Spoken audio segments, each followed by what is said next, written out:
Greetings all, Scott Montgomery here with the Small Town Mercer, and today I'm going to finally get to the point.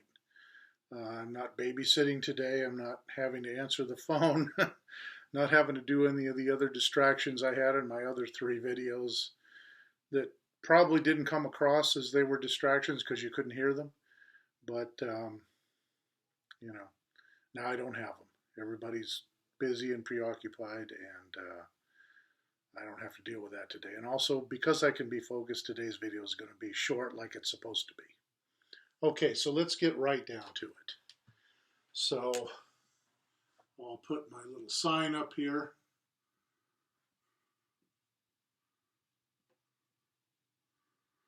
There we go. I didn't do that. Oh, well, anyway, never mind.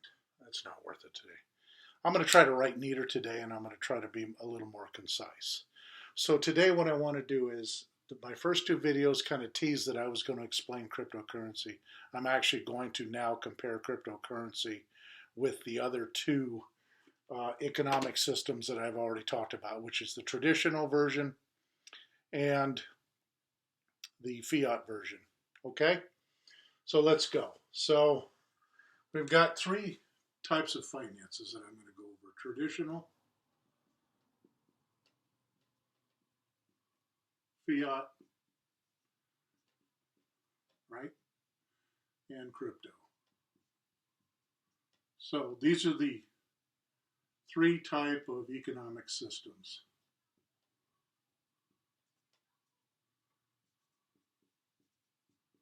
All right. I act like a school teacher because I used to teach college, so I turn around right on the board. I like to do that. I don't like to put together slick videos. I like to do things as if it were a classroom lecture. So if I'm going to do it that way, I guess I'm going to be concise and quick and try to explain it as best I can. So here we go. First of all, let's start off with the traditional.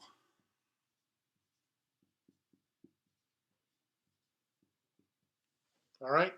And there are going to be two key elements that I'm going to ask, that I'm going to illustrate, I should say. All right? So I want to know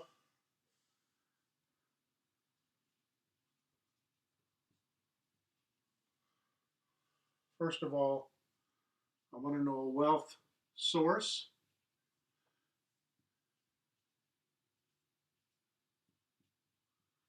And I want to know a wealth builder. Okay? Two key questions that drive economics, that drive how people succeed in life, as far as adulthood and what have you, raising a family and all that.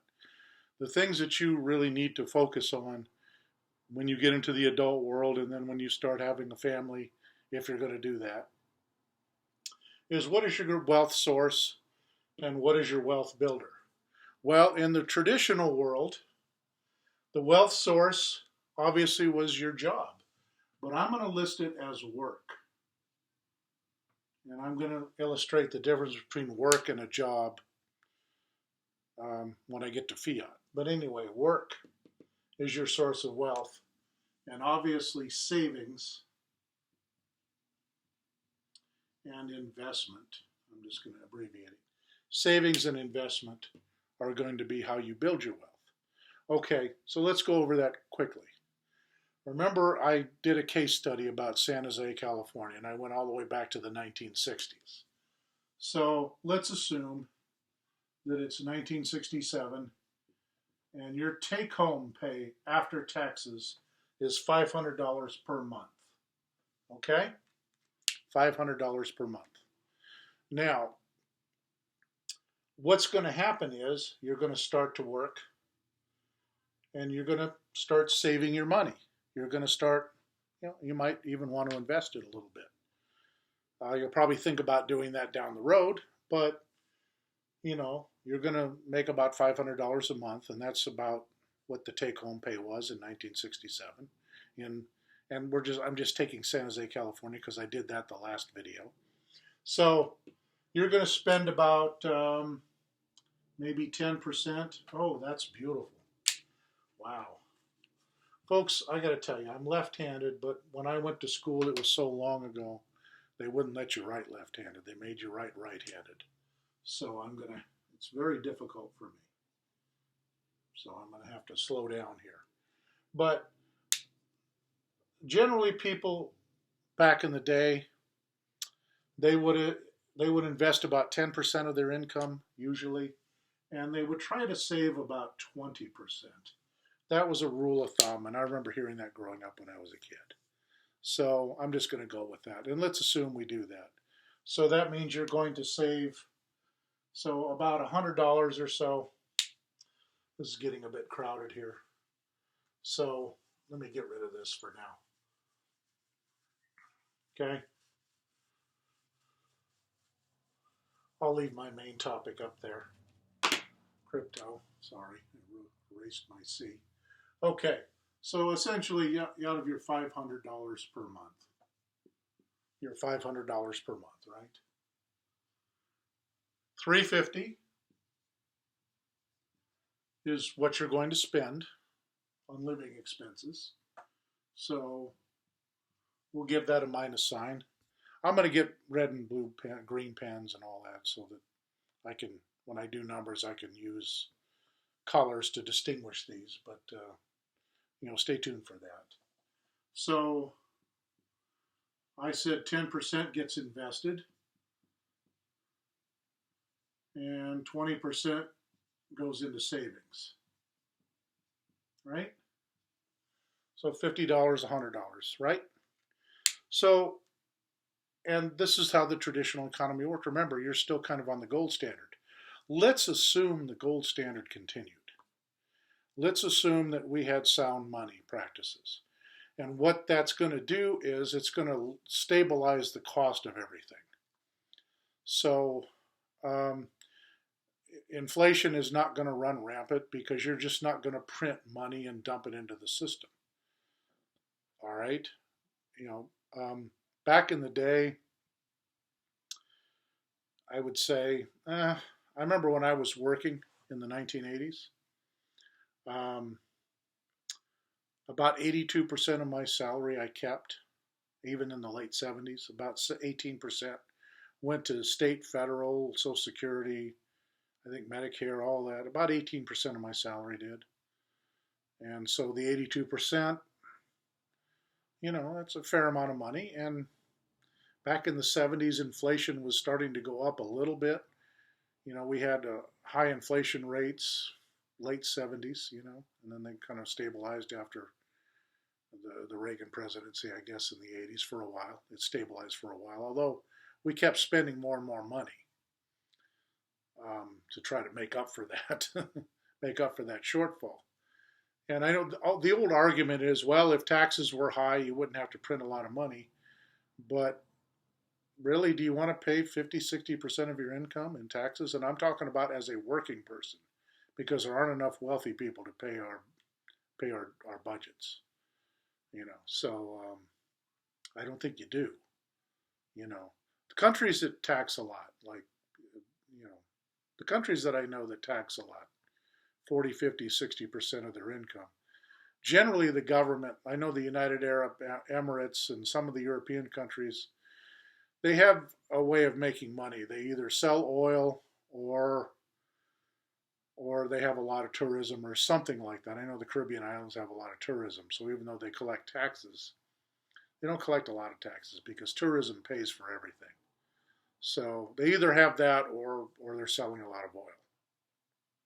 That's how they make their money, so they can afford to do that. But we don't have that luxury in this country.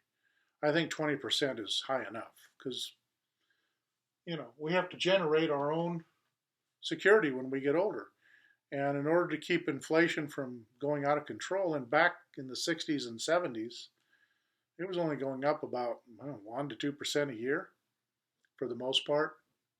So at the end of 25, 30 years of working in this system, you were probably going to come away with about, $250,000, $300,000, maybe more.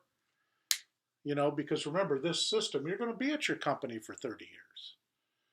If you went to work at Firestone Tire in 1930 and you retired in 1960, Firestone Tire was going to be there.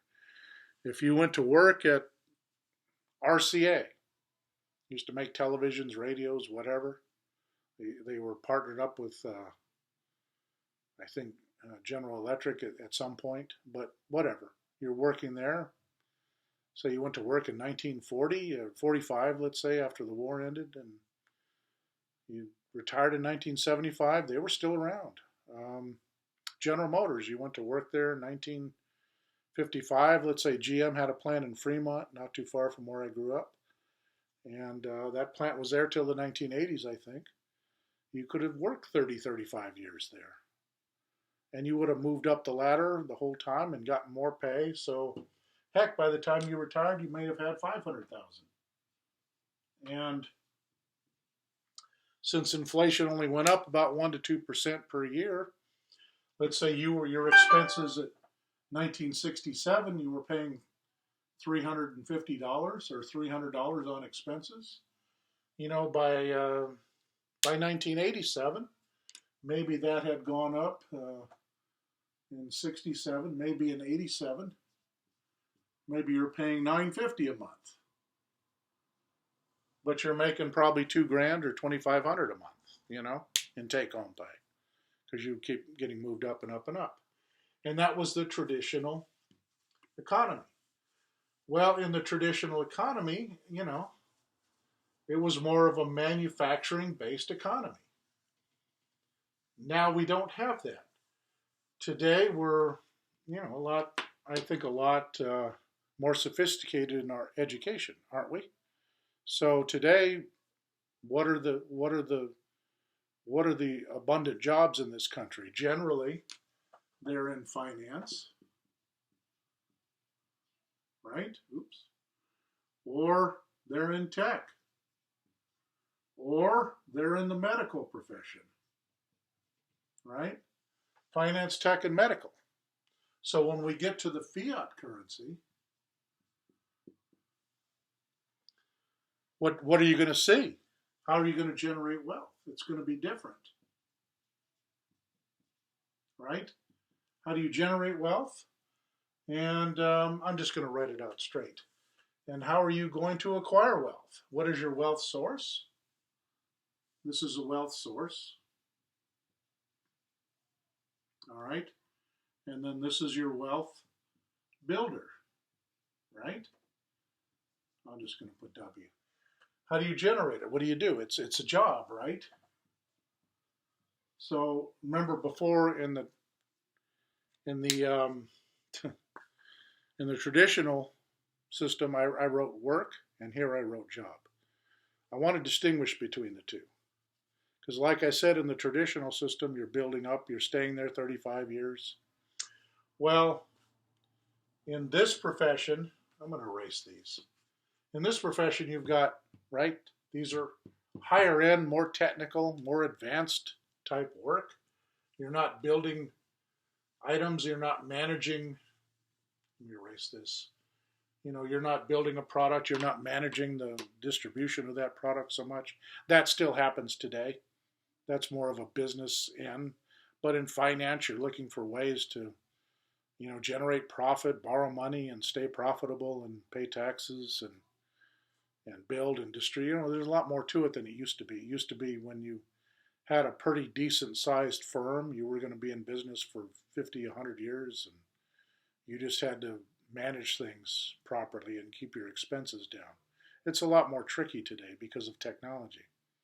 So you might have a great business now, but if you're not technologically advancing, then you may not have that business in the future. It may not last. Okay, so we're in the fiat world. Our job, and the reason I wrote job is because today it's different. Today, you're not going to stay at a company for 20, 30 years, generally. Some people do, but most people don't. Because, first of all, the job growth. You know, let's say you're at a company, let's say you're at Apple Computer. Maybe they have, you know, a certain technical group. Maybe they have a software programmers that program let's say they're in charge of certain applications, maybe business apps or social media apps or some portion of something. Maybe they have 25 or 30 people in that group, 50 people in that group. Maybe a software, maybe they're a hardware development group. Maybe they have 100 people in that group. I don't know. Maybe they're a specific part of hardware or something. So that group, if they're pretty successful, they're going to stay in their jobs probably for several years. Who knows? And if you're in that group and all of a sudden, you want a promotion and you can't get one there, maybe you'll go somewhere else for more money. Because, oh, you were part of that development group at Apple, oh, you must know something. So maybe some other competitor or some other computer tech or whatever company hires you to do something else and you make a little more money. Or what typically happens is, and this is another source of generation, is education, right? Ugh, that's awful. Education. Trust me, that says education. All right. Education, yeah, you're going to go and get an MBA and be a manager now. You're going to, because like I said, you just don't walk in off the street and start as a guy in the warehouse and then someday you're the general manager of the entire operation. That happened back in the day. This doesn't happen anymore. You have to be trained and operating in that system, and generally you learn that at college, university. You might even have to get an advanced degree to do this stuff sometime. Not always, but sometimes, or most of the time, I would say that's how it's done. So you're going to need job, education, and so basically you're kind of a free agent. Whereas back in the day, you worked for an employer, they took care of you for 30, 35 years, and you made out a decent amount of money, and it was enough to live on. Now you make a lot of money because we're living in a fiat system. So these type of jobs that I listed, the medical profession, the finance, the technical division, those are high-paying jobs. Those are high-skilled jobs. It takes a lot of education to do those jobs. And a lot of the support around them are attorneys and high sophisticated type jobs. You're not just Joe from high school that learned how the ropes and then several years later now you manage the whole thing. That's not how it works. You've got to keep up with technology and you have to learn and you have to understand complex systems. And so that's how it is today. And your wealth builder, believe it or not, yeah, you could still save money. Savings is never going to go out of style. But a lot of people today also use credit. You don't wait 3 or 5 years to save up and get a nice car, Like back in the 60s, back in 67, you left home, maybe you married a girl or you were a guy and you married a girl. That typically how it happened back then. And you're going to start a family and you're fairly recently out of high school and you work in the factory and you're putting widgets together or something. You're the guy that plugs them in or whatever. You're going to start off there, and if you do your job well, you're going to maybe be the line foreman or something, and maybe eventually the floor foreman or whatever, and then eventually maybe the manager of the whole thing, maybe manager of the shipping department, whatever. You're going to work your way up to that. Okay, so once you do that, you've done that, and a few years later, now you have some money in the bank because you were basically making enough money to outpace inflation. You knew you had to save to do that. You knew you had to invest a little bit in a CD or something that paid about 5, 6, 7%. Your savings maybe 4 or 5%. Maybe your CD paid 7 or 8.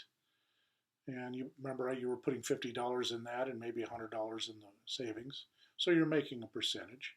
Because back then, credit costs money. Credit doesn't cost anything today because we need credit to survive. Back then, you didn't. You had to pay that off. It took years to pay that off. You really only went and dipped into the credit pool to maybe buy your house or something like that. But you're not going to do it for every item you buy.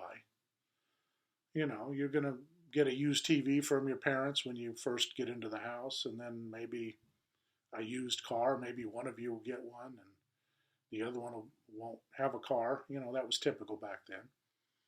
And you just used it for work, and then you used it for the weekend to do other things, and that's how it was. That's how it was. In a few years, you're going to have enough money to buy new car, new appliances, new TV, whatever, new clothes, new shoes, several shoes maybe. So that's how it was back then. Today, you may not make as much money today or 5 years from now as you are today because of the changing landscape of tech. So you're going to use credit to buy all your goodies and then pay it off later because you're hoping that you have a higher paying job later, but you don't know that because we're all free agents. We're all going from company to company, and a lot of times companies don't make it. Just think if you're working at AOL back in 2000, wow, you were an engineer there. Boy, I'm making good money. This is the best company ever. I'm going to be here forever.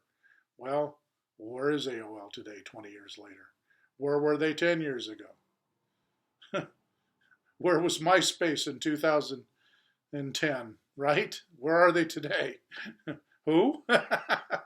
So you were probably making a lot of money back then, and now, you've had to kick around and kind of be a consultant or whatever, and make less money and do all this stuff. You're basically a free agent, and you have to save, and you have to use credit to get a decent car, a decent set of clothes so you can get a job, or maybe use credit to get an education so that you can get and qualify for these newer jobs.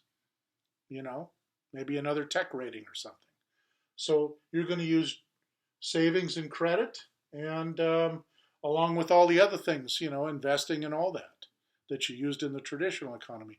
And you still might not get ahead because remember, we're in the Fiat system.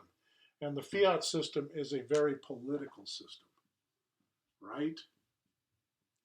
When things are not going well, remember, this is very unstable and volatile anyway. But then if the politicians are doing things and they don't work out and the economy slides, that's a problem because then how do they generally bail themselves out of these situations when they propose a direction in which they want the country to go and it doesn't work out so well? What happens? Then they have to stimulate and they have to put more money into the system. And when they do that, prices are going to go up a lot quicker. COVID is the latest thing, right? Last year, you went to the gas station maybe last spring, last summer, and you were paying $1.50, $2 a gallon. Now it's $3, maybe $3.50 a gallon. I'm talking about most of the country. Food probably has gone up a little bit since then because we're somewhat back to normal. Not really, but some of the economy has come back. That's what I'm talking about. Maybe people got laid off that were making good money. This is a lot more unstable system. So then you're going to have a lot more political upheaval. You're going to see a lot of 50-50 elections coming up in the next few years. Because in the Fiat system, philosophy one thing, but you have to generate results. And when they don't generate results, that's when the stimulus comes out. That's when we send checks to everyone. And that's going to drive up inflation. All right. What about the crypto system? Well, the crypto system, you're going to get a kick out of this. In the crypto system, you generate wealth, what I call builder, right? Wealth builder. You generate wealth the same way you did in the other two systems. It's both of them combined, just like it was in the fiat world. But there's one thing that gets added to this. You also generate wealth not just from a job, not just from investing, but you are also a lender. And that is a big deal. You are now a lender. And guess what? Um, you're also, when you're collecting assets, right? Um, oh, I didn't bring it with me, but anyway. Um, how are you going to create wealth? Well, you're going to create wealth the same way, right? Wealth creation, wealth generation, wealth creation. It's going to be all of the above, plus you're also going to be a lender. Okay? So that's the difference in cryptocurrency. You're going to get a job, you're going to have savings, you're going to invest your money, you're going to, be a free agent, you're going to create wealth, consultant, whatever. You're going to do all the things that you're going to do in the others. But the one thing you can do in the crypto world, and this is going to be the crypto world right here, the one thing that's added to that for wealth generation and wealth creation, right, and wealth building, is you're going to be able to be a lender. And the one thing that makes cryptocurrency different from the other currencies is that the government doesn't own it, the banks don't give it to you, you are the bank. The banks do not own your money. When you use an asset like dollars or whatever to buy cryptocurrency, that cryptocurrency, if you store it in your what they call a hard wallet, and I'll go over all this in subsequent videos, you own that forever, right?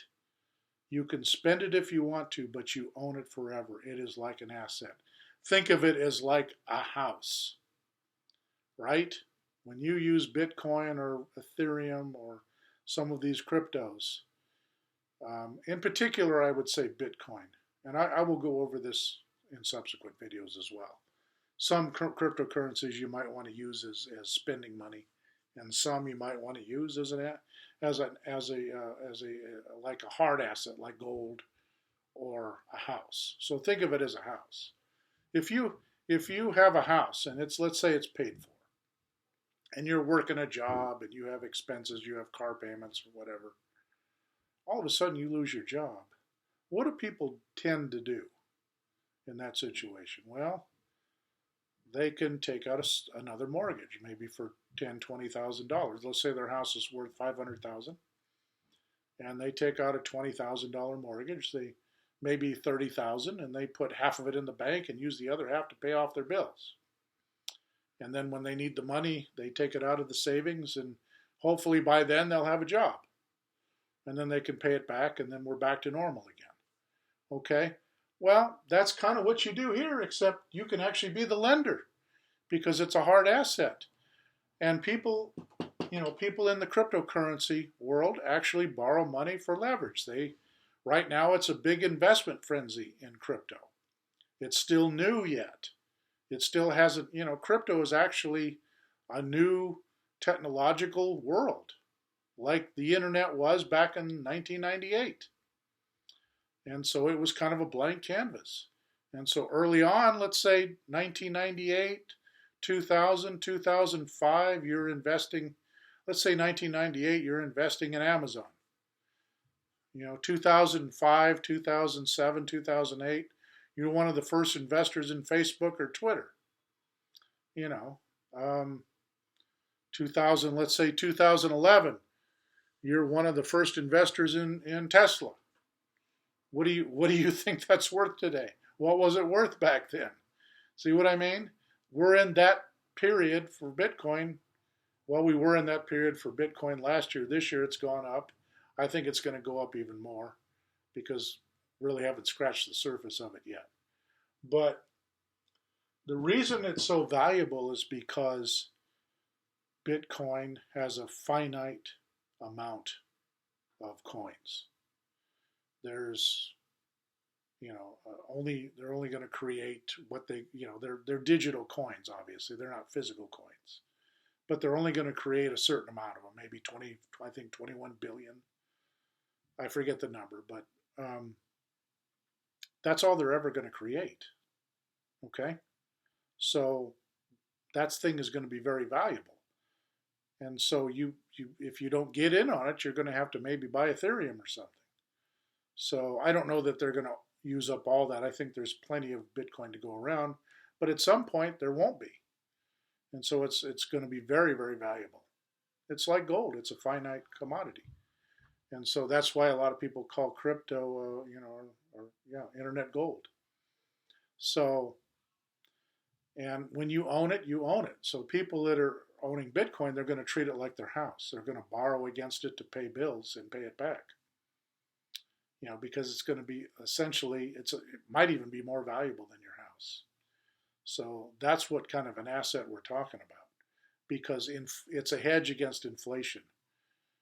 They're not going to print it and print it and print it like they do money. Now, money is already on the internet, right? So you don't use a dollar bill anymore. You give somebody a card, or maybe wave your wrist in the air and it pays for something, Well, you can do that with crypto. Why do you need a dollar to do that? And that's why I say this is going to be huge someday. Not only is it a hedge against inflation, but now you can also loan it. You are the bank now.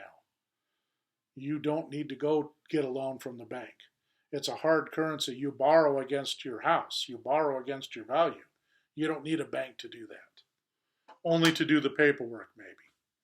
So anyway, that's my synopsis about why cryptocurrency is different from the traditional world, which was somewhat of a hedge against inflation, or much better than the fiat world, which is highly political and really has unlimited inflation, or could at some point.